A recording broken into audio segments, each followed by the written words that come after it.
নাম মোৰ ভুজংগ। ভুজংগ মানেনো সাপ। খং উঠিলে চিনি নাপাওঁ কোন কাপ। ধেমালিতে ওলাই গ'ল। ভুজংগ মানে সাপ। খং উঠিলে চিনি নাপাওঁ কোন কাৰ পাপ।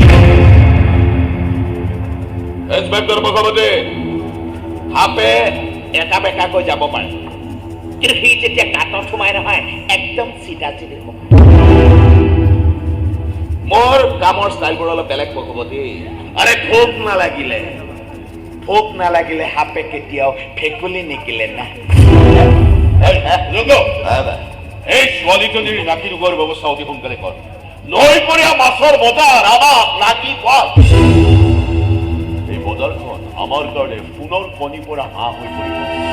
বছৰত কমেও 10 কোটি টকাৰ ব্যৱসায় হ'ব। এই সোণালী সুযোগ হাতৰ পৰা এৰি দিব নোৱাৰে। সাৱধানে বহি নাথাকিবি ভুজংগ। সন্মুখত বাধা নোপোৱালৈকে সাপে কেতিয়াও ফনা নেমেলে মাই দিয়াৰ পাপ।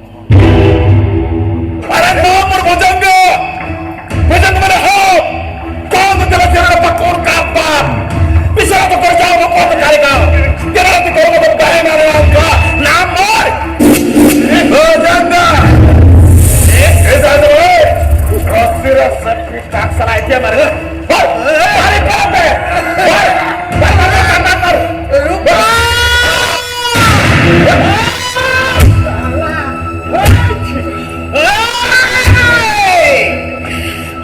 ভুজংগ মৰিবলৈ সাজু তোৰ কাল হৈ ৰূপা আহিছে। আচ্ছা মোৰ কাল হৈ ৰূপা আহিছে। ৰূপা কি নবে ৰূপা কি হয় মোৰ কাল হবলৈ ছাৰ? আৰু মই কি নাৰীয়ে হত্যা কৰা মহিষাসুৰ।